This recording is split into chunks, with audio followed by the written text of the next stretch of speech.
जो है, आ, ये हमें माँ जो है उनके हाथ चार शस्त्र हैं इनके हाथों में। और ये अभय की मुद्रा, मतलब एक हाथ में उनकी पुष्पी माला होती है और अभय की मुद्रा आपको देती हैं। माँ कात्यायनी के बारे में अगर बोला जाए तो इनकी जो मुद्रा है वो कुछ इस प्रकार से है। आप मेरे दोनों हाथों की तरफ देखें, और आपको सबसे पहले क्या करना है, ये इस इन दोनों उंगलियों को जोड़ना है, ये ऐसे। और ये दोनों उंगलियों को ऐसे नीचे ले जाना है, इस तरह से बनाना है। दोबारा दिखाता हूं, ऐसे, फिर इस तरह से, हार्ट के आकार का। फिर ये दोनों के बीच की जो उंगलियां हैं, उसके बाद ये इस तरह से। क्योंकि माँ का जो ये मुद्रा है, इसको, ये हमारे थर्ड आई चक्र को एक्टिवेट करती है, जो हमें आध्यात्मिक ऊर्जा का प्रभाव देती है। हमें हमारे अंदर जो हम आध्यात्मिक ऊर्जा मतलब करते हैं, कि जिसका मतलब है कि जो हम अध्यात्म या जो स्वचिंतन करते हैं, या किसी चीज को समझने के बाद हम चीजों को जब अपने शरीर में प्रवाहित करते हैं, तब आता है। इसीलिए कहते हैं इससे बुद्धि, यानी बुध ग्रह की शांति के लिए भी माँ कात्यायनी की पूजा की जाती है। माँ कात्यायनी का जो स्वरूप है वो छठे स्वरूप में माना जाता है। और ये बोला गया है कि ऋषि कात्यायन ने माँ के इस रूप को अपने घर में धारण किया था। ऋषि कात्यायन जो है वो आदि शक्ति के परम भक्त थे। तो उनकी इच्छा थी कि देवी उनके घर में पुत्री के रूप में अवतरित हो। इसके लिए ऋषि कात्यायन ने बड़ी कठोर तपस्या की।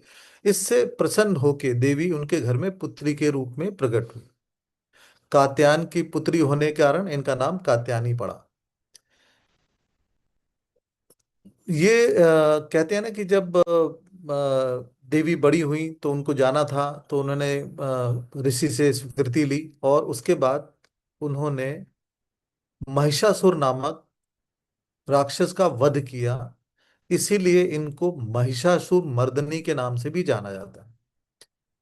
आ, देखिए, देवी कात्यायनी, क्योंकि हमने बोला कि बुध ग्रह के लिए है, कई जगह ये भी माना गया है कि देवी कात्यायनी की आराधना भगवान श्री कृष्ण ने भी की थी।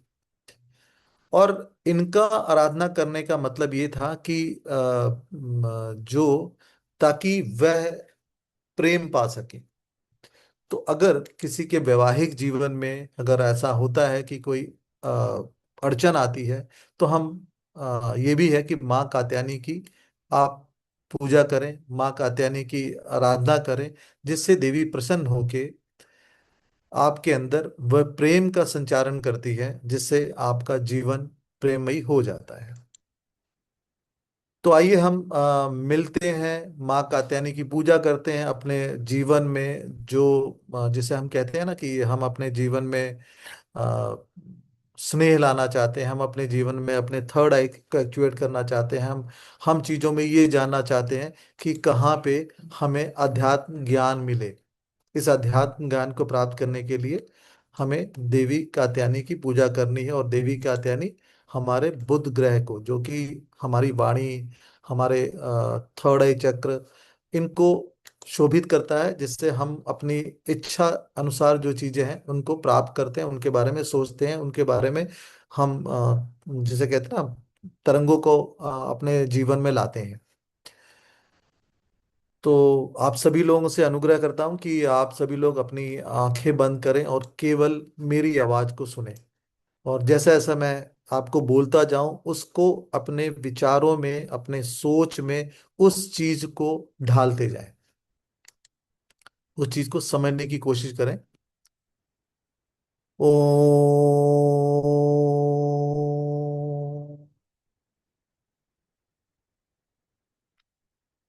ओ,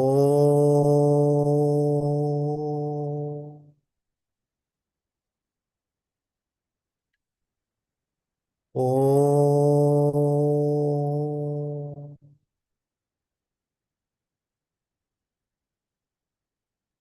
आप अनुभव कर रहे हैं कि आपके चारों तरफ एक सफेद रंग का दूधिया प्रकाश अवतरित हो रहा है। ये दूधिया प्रकाश आपके पूरे शरीर में धीरे धीरे प्रवेश कर रहा है। ये दूधिया प्रकाश जैसे जैसे आपके शरीर में जाता जा रहा है, वैसे ही आप अध्यात्म की तरह, ईश्वर की तरह और ईश्वर के दिए हुए हर प्रसाद की तरफ अग्रसर होते जा रहे हैं। आप महसूस करते जा रहे हैं कि आपके जीवन में जितनी भी घटनाएं हैं वो उसके द्वारा रचित है। इसलिए कोई भी घटना बुरी नहीं है। सब घटनाएं आपके अपने परुष के लिए हैं, आपके अपने विकास के लिए हैं।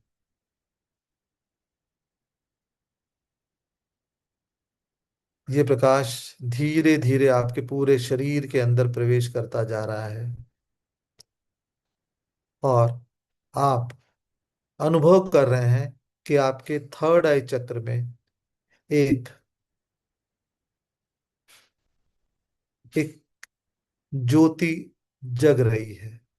आप अपनी थर्ड आई चक्र में एक दबाव का अनुभव कर रहे हैं और ऐसा लग रहा है कि आपकी तीसरी आंख यहां से खुल जाएगी।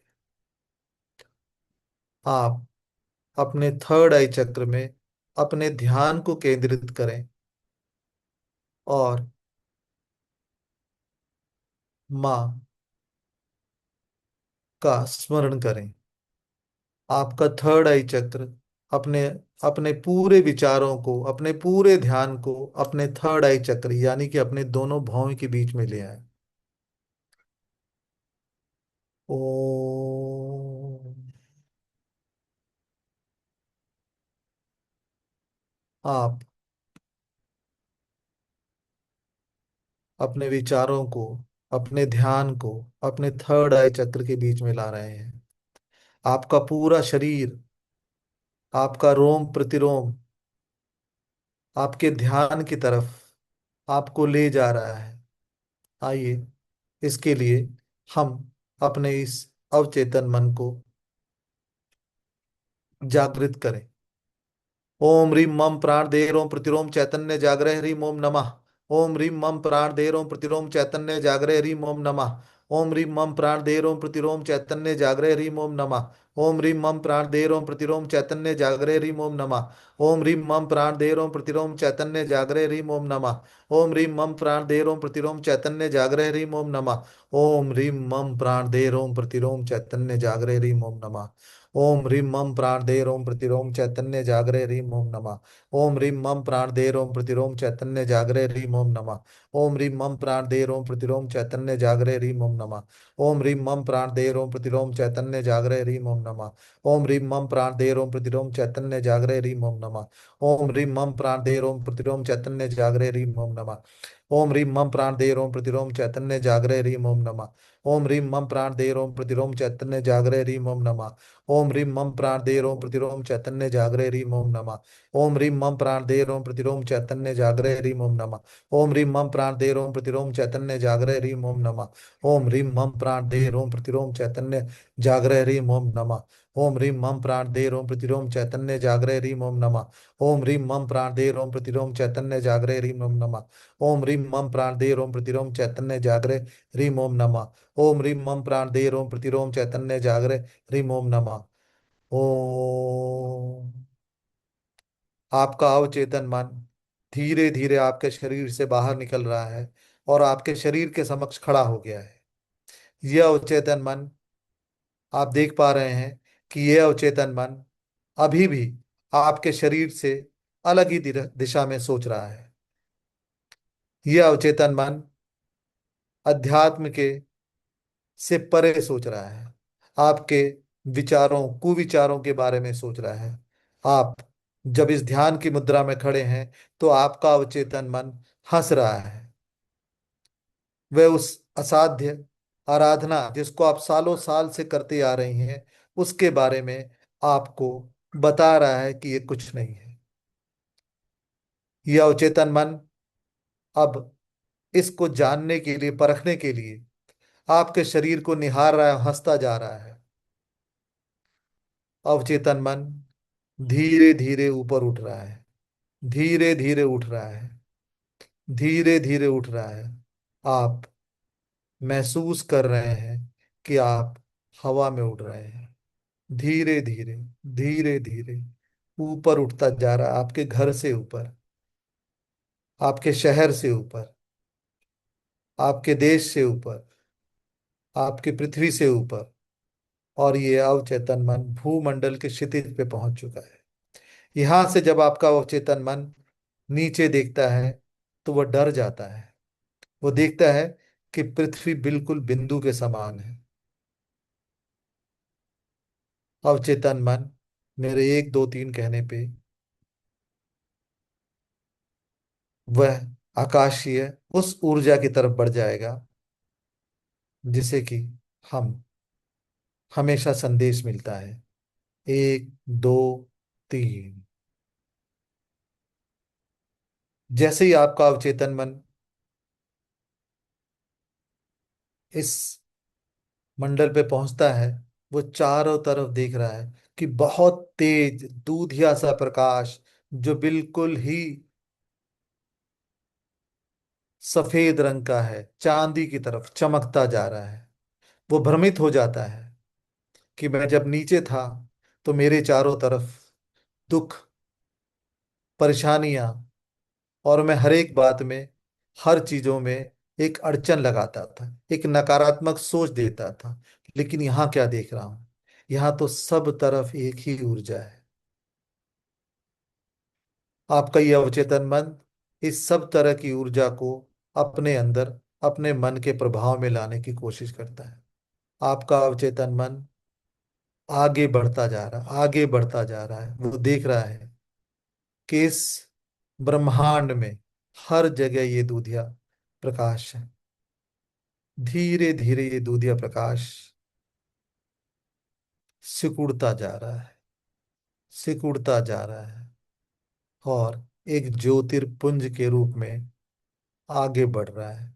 आपका अवचेतन मन इस ज्योतिर्पुंज की तरफ बढ़ रहा है। रास्ते में नदियां आ रही हैं। आपका अवचेतन मन उन नदियों के बीच में, पानी की कलकल ध्वनि के बीच में अपने पांव रखता हुआ आगे बढ़ रहा है। आप महसूस कर रहे हैं कि आपके पांव पानी में गीले हो रहे हैं।